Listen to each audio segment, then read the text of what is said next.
الحمد لله نحمده ونستعينه ونستغفره ونؤمن به ونتوكل عليه ونعوذ بالله من شرور أنفسنا ومن سيئات أعمالنا من يهده الله فلا مضل له ومن يضلله فلا هادي له ونشهد أن لا إله إلا الله وحده لا شريك له ونشهد أن سيدنا ومولانا محمد عبده ورسوله وبارك وسلم تسليما كثيرا أما بعد فأعوذ بالله من الشيطان الرجيم بسم الله الرحمن الرحيم يا أيها الذين آمنوا لا تتخذوا اليهود والنصارى أولياء بعضهم أولياء بعض ومن يتولهم منكم فإنه منهم صدق الله العظيم. محترم دوستوں اور بزرگوں، اللہ تبارک و تعالیٰ کی جتنی مخلوقات ہے، حدیث پاک میں آتا ہے کہ اللہ تبارک و تعالیٰ نے 18,000 عالم بنائے. مشہور تو یہی ہے 18,000 مخلوقات، لیکن ایسا نہیں ہے. امام نبوی رحمۃ اللہ علیہ فرماتے ہیں کہ اللہ تعالیٰ نے 18,000 عالم بنائے ہیں، اور ایک ایک عالم کے اندر لاکھوں کے حساب سے مخلوقات ہیں. اللہ تعالیٰ کتنی بڑی مخلوق ہے. تو اتنے ساری مخلوقات میں سب سے افضل اللہ تبارک و تعالیٰ نے انسان کو بنایا. انسان کو اللہ تبارک و تعالیٰ نے اکرام کے اعتبار سے بھی سب سے افضل بنایا اور جسم کے اعتبار سے بھی سب سے افضل بنایا. قرآن کریم میں اللہ تبارک و تعالیٰ نے چار قسمیں کھا کر فرمایا والتین والزیتون وطور سینین وہذا البلد الامین.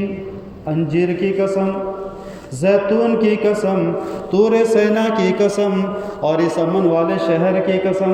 چار قسمیں اللہ تبارک و تعالیٰ کھائی اور پھر فرمایا لقد خلقنا الانسان فی احسن تقویم.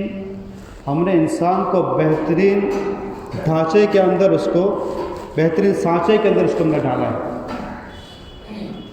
چار قسم اللہ تعالیٰ نے فرمایا.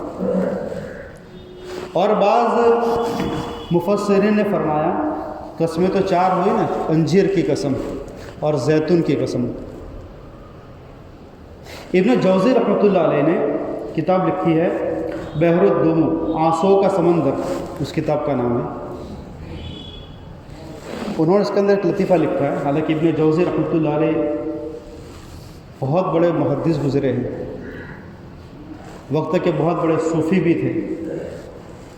تو انہوں نے کتاب کے اندر واقعہ لکھا، لطیفہ لکھا ہے کہ ایک بدو تھا گاؤں کا رہنے والا. اسے جب پڑھا والتین، انجیر کی قسم، تو اس نے سوچا کہ اللہ تعالیٰ نے انجیر کی قسم کھائی ہے تو کتنا اچھا یہ پھل ہوگا. لہذا اس نے 1 درہم لیا اور بازار میں گیا اور بازار میں سے اس نے انجیر خریدا اور انجیر خرید کر اس کو کھایا. تو واقعی اس نے کہا واہ واہ، کتنی میٹھی چیز اور کتنی عظیم چیز ہے جس کے اللہ تبارک و تعالیٰ نے قسم کھائی ہے. پھر آگے بڑھا، اس نے والزیتون. دوسرے دن اس نے درہم لیا اور بازار میں گیا اور بازار میں جا کر اس نے زیتون خریدا. زیتون چھوٹا چھوٹا ہوتا ہے. زیتون خریدا، پھر اس نے کھایا. یہ تو زیتون تو کھٹا ہوتا ہے، تھوڑا تورا ہوتا ہے. تو بدو کہنے لگا لگتا ہے کہ اللہ تبارک و تعالیٰ نے بغیر چکھے قسم کھا لی ہے. ایسا اس نے سوچا. خیر، لیکن اس کے فائدے بڑے. مفسرین نے فرمایا کہ قسمیں چار ہوئی، انجیر کی قسم اور زیتون کی قسم اور طور سینا کی قسم اور وہذا البلد الامین، اس امن والے شہر کی قسم، یعنی مکہ مکرمہ کی قسم، جہاں پر حضور پاک صلی اللہ علیہ وسلم کو اللہ تبارک و تعالیٰ نے مبعوث فرمایا. ہمارے نبی صلی اللہ علیہ وسلم کی پیدائش کا شہر. مفسرین نے فرمایا انجیر سے مراد داؤد علیہ السلام کے شہر کی قسم، اس لیے کہ جہاں پر داؤد علیہ السلام تھے اس ایریا کا انجیر بہت فیمس ہے، تو اللہ تبارک و تعالیٰ نے ایک چیز بول کر پورے شہر کی قسم کھائی ہے۔ داؤد علیہ السلام کے شہر کی قسم، والزیتون عیسیٰ علیہ السلام کے شہر کی قسم، وطور سینین طور سینا کی قسم یعنی موسیٰ علیہ السلام کے شہر کی قسم، وہذا البلد الامین اور ہمارے نبی صلی اللہ علیہ وسلم کے شہر کی قسم، 4 شہروں کی قسم کھائی اللہ تعالیٰ نے، اور پھر فرمایا لقد خلقنا الانسان فی احسن تقویم، ہم نے انسان کو بہترین سانچے کے اندر ڈالا ہے۔ تو اتنی بڑی مخلوقات اللہ تبارک و تعالیٰ کی، اس کے اندر سب سے زیادہ اشرف اللہ تعالیٰ نے انسان کو بنایا،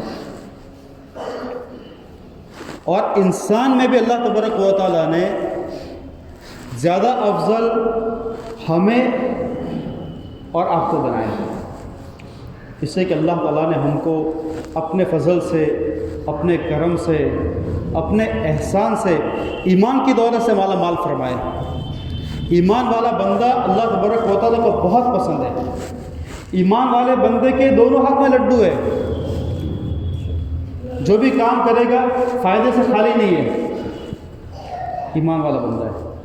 ایک بار سبحان اللہ پڑھے گا جنت کے اندر پودا لگتا ہے، الحمدللہ پڑھے گا جنت کے اندر پودا لگتا ہے، چلتا ہے تو ثواب، بولے گا تو بھی ثواب ہے، چپ بیٹھے گا تو بھی ثواب ہے، بولنے کی چیزوں کو بولے گا تو ثواب ہے۔ سبحان اللہ، الحمدللہ، اللہ اکبر۔ کسی کی بیمار پرسی کرنے چلے گئے، کسی کی عیادت کرنے چلے گئے، 2 بندوں کے درمیان میں لڑائی، وہاں پر جا کر صلح کرا دی، قرآن شریف کی تلاوت کی، بولے تو ثواب ہے، اور جہاں پر خاموش بیٹھا پر خاموش بیٹھے تو ثواب ہے۔ مسجد میں آئے، مسجد کے اندر باتیں کرنا مکروہ ہے، مکروہ تحریم ہے دنیا کی باتیں کرنا، مسجد میں آ کر خاموشی سے انسان بیٹھ گیا تو بھی ثواب ہے اس کو۔ مسلمان کے دونوں ہاتھ میں لڈو ہے، جہاں پر چلنا ہے وہاں پر چلے گا تو ثواب ہے، جہاں سے رکنا ہے وہاں سے رک جائے گا تو ثواب ہے۔ ایمان والا اللہ تعالیٰ کو بڑا پسند ہے، اس لیے حضرت عبداللہ بن مسعود رضی اللہ تعالیٰ عنہ وہ فرماتا ہے کہ جہاں پر اللہ تبارک و تعالیٰ قرآن کریم میں فرماتا ہے یا ایھا الذین آمنوا، اے ایمان والے لوگوں، جب میں اس کو سنتا ہوں تو مجھے کپ کپی طاری ہو جاتی ہے اور کان لگا کر سنتا ہوں، اس لیے کہ جہاں پر بھی قرآن کریم کے اندر تقریباً 89 ٹائم، 89 مرتبہ قرآن کریم کے اندر یا ایھا الذین آمنوا آیا ہے، تو جہاں پر بھی اللہ تبارک و تعالیٰ یا ایھا الذین آمنوا فرماتا ہے تو پھر اس کے بعد اللہ تعالیٰ کسی چیز کا آرڈر دیتا ہے کہ میرے بندے کام کر۔ جیسے ایک باپ ہو، اس کے 4 یا 5 بیٹے ہو، اس میں سے باپ کسی ایک بیٹے کا نام لے کر کہے کہ اقبال آپ ایک کام کرو، اب وہ جو بندہ ہے جس کا نام اقبال ہے، بچہ ہے، وہ سوچے گا میرے باپ نے میرا نام لے کر مجھے کام سونپا ہے۔ اگر وہ غیرت مند ہے، وہ سمجھدار ہے، وہ اگر اپنے باپ کا فرما بردار ہے اور موتی ہے، تو بچہ اس کو اپنا فریضہ سمجھے گا کہ وقت کے اوپر مکمل کام کر کے میں اپنے باپ کو خوش کروں۔ اور اگر وہ ناسمجھ ہے، بے وقوف ہے، بے غیرت ہے، تو اس کو اپنے باپ کے حکم کا کوئی احترام نہیں ہوگا۔ تو جب قرآن کریم کے اندر اللہ تبارک و تعالیٰ فرماتا ہے یا ایھا الذین آمنوا، تو ایک پرٹیکولر جماعت کو، مومنین کو اللہ تبارک و تعالیٰ کوئی کام سونپتا ہے، اے میرے بندے یہ کر، یا میرے بندے اس کام سے رک جا۔ ہمیں مخاطب کر کے اللہ تبارک و تعالیٰ فرماتا ہے کہ میرے بندے یا ایھا الذین آمنوا قوا انفسکم واہلیکم نارا، یا ایھا الذین آمنوا اتقوا اللہ۔ اللہ تعالیٰ الگ الگ جگہ پر الگ الگ حکم دیتا ہے، اے میرے بندے اپنے آپ کو، اپنے گھر والوں کو جہنم کی آگ سے بچا، اے میرے بندے مجھ سے ڈر، یا ایھا الذین آمنوا لا یسخر قوم من قوم عسى، اے میرے بندے تم کسی کا مذاق مت اڑاؤ. کہ اللہ تبارک و تعالیٰ ہمیں پرٹیکولر ہمارا نام لے کر، ایمان والا کہہ کر، ہمیں پکار کر کسی چیز کا حکم دیتا ہے. اللہ تعالیٰ کی محبت ہے بندے کے ساتھ. اور اگر اللہ تعالیٰ کا کوئی بندہ کافر ہو جائے، اللہ تعالیٰ کے حکموں سے وہ پیٹ پھیر دے، اس کو دن میں 5 مرتبہ بلایا جاتا ہو، حی علی الصلاۃ، حی علی الفلاح، آؤ نماز کی طرف، آؤ کامیابی کی طرف، لیکن وہ پانچوں کی پانچوں مرتبہ کے اذان کے اندر وہ پیٹ پھیر دیتا ہو. شیطان نے صرف ایک سجدے کا انکار کیا تھا، وہ شیطان بن گیا. آج کا مسلمان کتنے سجدوں کا انکار کرتا ہے؟ آج کا مسلمان کتنے سجدوں کا انکار کرتا ہے؟ کتنی بار اس کو بلایا جاتا ہے؟ تو اگر کوئی مومن بندہ ہے، اس سے کوئی غفلت ہو جاتی ہے، وہ اللہ تعالیٰ کے حکموں سے پیٹ پھیرتا ہے، وہ اللہ تعالیٰ کے بارے میں، اسلام کے بارے میں، دین کے بارے میں غافل ہے، تو اللہ تعالیٰ ایسے بندے کو کتنی محبت کے ساتھ، مولانا طارق جمیل صاحب فرماتے ہیں کہ جب میں آیت پڑھتا ہوں، یا ایھا الانسان ما غرک بربک الکریم الذی خلقک فسواک فعدلک فی ای صورت ما شاء رکبک. یہ پڑھتا ہوں تو مجھے ایسا لگتا ہے جیسا کہ کوئی فقیر بندہ کسی انسان کے در پہ سے واپس چلا گیا ہو، اور اس کا مالک یا سیٹ بندہ اس کو پیٹھ پر جا کر ہاتھ رکھ کے پوچھتا ہو، اے میرے بھائی تو میرے در سے کیوں چلا گیا؟ اس طریقے سے اللہ تبارک و تعالیٰ اپنے نافرمان بندے کے پیٹھ کے اوپر اور اس کے کندھے کے اوپر ہاتھ رکھ کر کہتا ہے، یا ایھا الانسان، اے میرے بندے، ما غرک، تجھے کس چیز نے دھوکے میں ڈال دیا، بربک الکریم، تیرا رب کتنا کریم ہے، تیرا رب کتنا رحیم ہے، تیرا رب کتنا منعم ہے، تیرا رب کتنا محسن ہے. ایسے رب سے جو اتنا کریم ہے، اتنا شفیق ہے، اتنا رحیم ہے، ایسے رب سے تجھے کس چیز نے دھوکے میں ڈال دیا ہے؟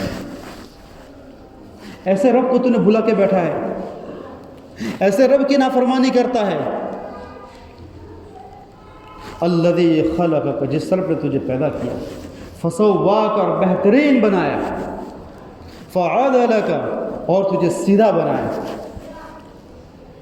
اور بہترین صورت کے اندر تجھے ڈھالا ہے.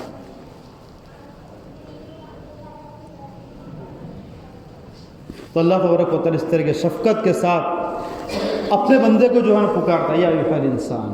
اور ایک جگہ فرمایا، قل یا عبادی الذین اسرفوا علی انفسہم، اے میرے نبی جی میرے ان بندوں سے کہہ دو جنہوں نے اپنی ذاتوں پر ظلم کیا ہے، میری نافرمانی کرتے ہیں، کہ تمہارا رب بڑی مغفرت کرنے والا ہے. اور اگر کوئی بندہ غفلت سے باہر آ جائے اور اپنی زندگی کا مقصد سمجھ لے کہ مجھے میرے رب نے کیوں پیدا کیا ہے اور میری زندگی کہاں پہ گزر رہی ہے، اس کی آنکھیں کھل جائے اور وہ اللہ تعالیٰ کی طرف آ جائے اور اللہ تعالیٰ سے کہہ دے، یا اللہ میں نے بڑے گناہ کیے، مجھے معاف فرما، تو اللہ تعالیٰ کتنا راضی ہوتا ہے. حدیث پاک کے اندر آیا، حدیث پاک میں فرمایا کہ کوئی بندہ ہو اور اپنا اونٹ لے کر، اپنا توشہ لے کر، اپنا ٹفن لے کر، اپنا سامان لے کر وہ راستہ طے کر رہا ہے، اونٹ لے کر جا رہا ہے وہ، کیونکہ راستے کے اندر کوئی پانی ملنے والا نہیں ہفتے تک، ریگستان کا سفر ہے یا جنگل کا سفر ہے، اور وہ جا رہا ہے. ایک جگہ پر وہ سونے کے لیے رکا، جب آنکھ کھلی تو اونٹ غائب تھا، سامان بھی غائب، ٹفن بھی غائب، پانی بھی غائب، سب غائب تھا. اور جنگل ہے یا صحرا ہے، اس نے بہت تلاش کیا، اونٹ اس کو نہیں ملا، پیاس لگ گئی، تھک گیا، اب نا امید ہو گیا کہ اب مجھے کچھ ملنے والا نہیں ہے، اب تو گئے ہیں. اور اسی نا امیدی کے ساتھ موت کے انتظار میں سو گیا کہ اب تو مجھے موت ہی آنے والی ہے، دوسرا کوئی آنے والا نہیں ہے. اور وہ سو گیا، اور جب صبح میں آنکھ کھلی تو اونٹ اس کے سامنے کھڑا تھا. وہ بندہ کتنا خوش ہوگا کتنی خوشی ہوگی اس کو، کیونکہ وہ موت کا انتظار کر رہا تھا، ہر چیز سے زندگی سے مایوس ہو چکا تھا، اب اونٹ کو سامنے پایا، اس کے اوپر کھانا بھی ہے، اس کے اوپر ٹفن بھی ہے، اس کے اوپر پانی بھی ہے، وہ بندہ کتنا خوش ہوگا۔ جب کوئی بندہ نافرمانی میں ہوتا ہے، غفلت میں ہوتا ہے، اور جب وہ اللہ تعالیٰ کے سامنے توبہ کرتا ہے تو اللہ تبارک و تعالیٰ اس بندے سے بھی زیادہ خوش ہو جاتا ہے۔ اتنا کریم رب ہے، اتنا رحیم رب ہے۔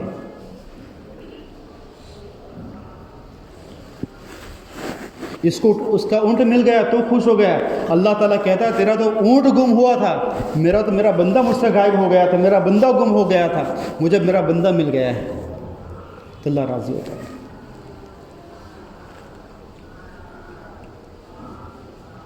تو بھائیو دوستو بزرگوں، اللہ تبارک و تعالیٰ ایمان والوں سے بہت محبت کرتا ہے، بہت پیار کرتا ہے،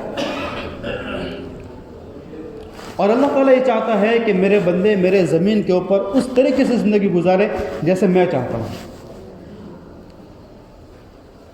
اور حضور پاک صلی اللہ علیہ وسلم کے ذریعے سے ہمیں زندگی گزارنے کا طریقہ بتایا، ہمیں کچھ چیزیں کرنے کا حکم دیا، کچھ چیزوں سے بچنے کا حکم دیا۔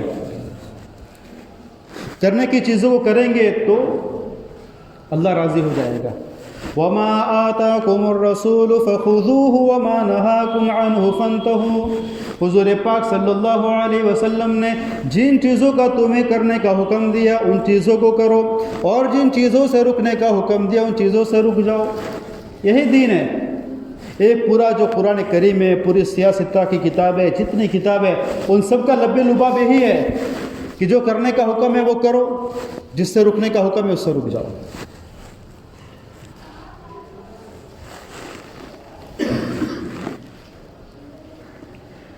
لیکن انسان کبھی کبھی غفلت میں آ جاتا ہے، کچھ بدگمانی میں آ جاتا ہے۔ اللہ تعالیٰ فرماتا ہے یا ایھا الذین آمنوا لا تتخذوا اليہود والنصارى، خطبہ کے اندر میں نے یہ آیت پڑھی تھی کہ تم یہود و نصارہ کو اپنے دوست مت بناؤ۔ یہود و نصارہ سے مراد وہ لوگ ہیں، وہ قومیں ہیں جو اسلام کی دشمن ہے، جو نبی کی دشمن ہے، جو مسلمانوں کی دشمن ہے۔ ان لوگوں کے ساتھ دوستی مت کرو۔ یا ایھا الذین آمنوا لا تتخذوا اليہود والنصارى اولیاء، ان سے دوستی مت کرو۔ دیکھو تعلقات الگ چیز ہے، پچھلے جمعہ کو میں نے بتایا تھا کہ مدارات، حسن اخلاق اور تعلقات یہ الگ چیز ہے، کہ ہمارے پڑوس میں رہتے ہوتے ہیں، ہمارے ساتھ میں کام کرنے والے ہوتے ہیں تو ان سے تعلقات ہو جاتے ہیں، اور دوستی الگ چیز ہے۔ جس دوستی سے یہاں پہ منع کیا گیا وہ جگری دوستی ہے، کہ تم ان کافروں کو اپنا جگری دوست مت بناؤ۔ جگری دوست مطلب اٹھنا بیٹھنا چلنا پھرنا کھانے پینا ہمیشہ ساتھ میں، کیونکہ وہ تمہارے دوست کبھی نہیں ہو سکتے ہیں، یہ تو تمہارے دشمن ہے اسلام کی وجہ سے۔ ظاہر میں کتنے بھی دوست نظر آتے ہو لیکن حقیقت میں دشمن ہے۔ ان لاسٹ کے 5 سالوں کے اندر حضور پاک صلی اللہ علیہ وسلم کی ذات میں کتنی گستاخی کی گئی ہے، کملیش تیواری کی جانب سے، نوپور شرما کی جانب سے۔ یہ تو ظاہر ہو گئے، باقی کتنے ہیں تمہارے دوست نہیں ہو سکتے۔ یہ تمہارے نبی کی وجہ سے، تمہارے اسلام کی وجہ سے تمہارے دشمن ہیں۔ بعضهم اولیاء بعض، ان کے بعض ایک دوسرے کے اندر دوست ہیں، تمہارے دوست نہیں ہو سکتے ہیں۔ وَمَن يَتَوَلَّهُم مِّنكُمْ فَإِنَّهُ مِنْهُمْ، اگر تم نے ان سے دوستی کر دی تو تم بھی ان کے جیسے ہو جاؤ گے۔ ہاں، دوست کے مذہب پہ ہوتا ہے، اس لیے حکماء نے فرمایا کہ اگر تم کسی انسان کو پہچاننا چاہتے ہو تو تم اس کے دوستوں کو دیکھو، جن کے درمیان میں اٹھتا بیٹھتا ہے، جن کے درمیان میں چلتا پھرتا گھومتا ہے، ان کو دیکھو، یہ ایسا ہی ہوگا۔ انسان دوست کے مذہب پہ ہوتا ہے۔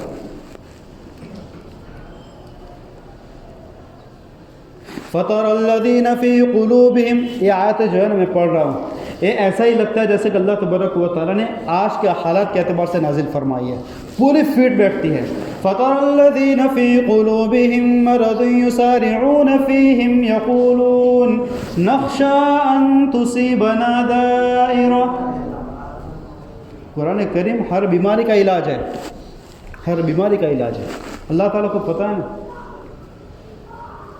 کس زمانے کے اندر کیسے حالات ہوں گے۔ اللہ تعالیٰ فرماتا ہے، آپ دیکھیں گے فَتَرَى الَّذِينَ فِي قُلُوبِهِمْ مَرَضٌ، آپ ان لوگوں کو دیکھیں گے جن کے دلوں کے اندر بیماریاں ہیں۔ جن لوگوں کے دلوں کے اندر بیماریاں ہے، منافقین کے لیے لفظ استعمال کیا گیا قرآن کریم کے اندر کہ جن لوگوں کے اندر بیماریاں ہیں، فَتَرَى الَّذِينَ فِي قُلُوبِهِم مَّرَضٌ يُسَارِعُونَ فِيهِمْ، کہ غیر مسلموں کے جو کلچر ہے، ان کے جو طریقے ہیں، ان کو فالو کرنے کے اندر بہت جلدی کرتے ہیں، یسارعون دوڑتے ہیں، ان کی باتوں کے اندر آ جاتے ہیں، ان کے کلچر کو فالو کرتے ہیں۔ اور کسی غیر مسلم کے کسی چیز کو فالو کرنا، اس کے پیچھے چلنا، اس کے اوپر کیا ہوتا ہے؟ باپ نے بچوں کو پتنگ لا کر دے دیا، فرقی لا کر دے دی، پتنگ لا کر دے دیا، مانجا لا کر دے دیا، اور باپ ایسا سوچتا ہے کہ بھئی تو منورنجن کر رہا ہے، انٹرٹینمنٹ کر رہا ہے، بچہ خوش ہو رہا ہے، لیکن ہمیں نہیں پتا کہ ایک منورنجن نہیں ہے، یہ جو پتنگ اڑایا جاتا ہے اس کے پیچھے ان کے غلط عقائد ہے، غلط مانیتائیں ہیں، شرکیہ ان کے افکار اس کے پیچھے ہے۔ تو ہمارا بچہ ان کی مشابہت کر رہا ہے، ہم خوش ہو رہے ہیں، خوش نہیں، اس کے اوپر ڈائریکٹ اللہ تعالیٰ کی لعنت برس رہی ہے، حدیث پاک کے اندر ہے۔ اگر کوئی عورت مرد کی مشابہت اختیار کرتی ہے، اس عورت کے اوپر لعنت ہوتی ہے۔ کوئی مرد اگر عورت کی مشابہت اختیار کرتا ہے تو ایسے مرد کے اوپر لعنت ہے، ٹیٹو بنانے والے کے اوپر لعنت ہے، آئی بروز بنانے والے عورت یا مرد اس کے اوپر لعنت ہے، دانت سنوارنے والوں کے اوپر لعنت ہے، چین پہننے والوں پر، کڑا پہننے والوں کے اوپر لعنت ہے۔ اور لعنت کا مطلب کیا ہے؟ سیدھا سادہ ترجمہ یہ ہے لعنت کا کہ اللہ تعالیٰ بد دعا کرتا ہے ایسے بندے کے لیے۔ تو باپ خوش ہو رہا ہے، بچہ پتنگ اڑا رہا ہے، اللہ تعالیٰ کی ڈائریکٹ لعنت ہوتی ہے۔ تو ہمیں کیا ضرورت ہے پتنگ اڑانے کی، مانجا خریدنے کی، ٹیرس پر چڑھنے کی، ڈی جے بجانے کی، اور ہمارے عورتوں کو ساتھ میں لے کر رہائی کرنے کی؟ ہمیں کیا ضرورت ہے؟ اللہ تعالیٰ منع فرماتا ہے۔ اللہ تعالیٰ یہ کہتا ہے ایسے لوگوں کے دلوں کے اندر نفاق ہے، ایسے لوگوں کے دلوں کے اندر بیماریاں ہیں جو دوسروں کے مذہب کی طرف، دوسروں کے کلچر کی طرف بھاگتے ہیں۔ تو بھائی دوست بزرگوں، ایسے حرکتوں کے اوپر اللہ کی لعنت برستی ہے۔ ہم ماں باپ کی بد دعا نہیں لیتے ہیں، بزرگوں کی بد دعا نہیں لیتے ہیں، بڑوں کی بد دعا نہیں لیتے ہیں، امام صاحب کی بد دعا نہیں لیتے ہیں۔ کیوں نہیں لیتے ہیں؟ بد دعا لگ جائے گی، یہاں تو اللہ ڈائریکٹ لعنت کرتا ہے۔ تو اللہ تعالی ہمیں سیدھے راستے پر چلنے کی توفیق نصیب فرمائے، ہمیں اپنے راستے پر چلنے کی توفیق نصیب فرمائے، اور غیروں کے طور طریق سے اللہ تعالی ہماری ہر طرح سے مدد فرمائے۔ وآخر دعوانا الحمدللہ رب العالمین۔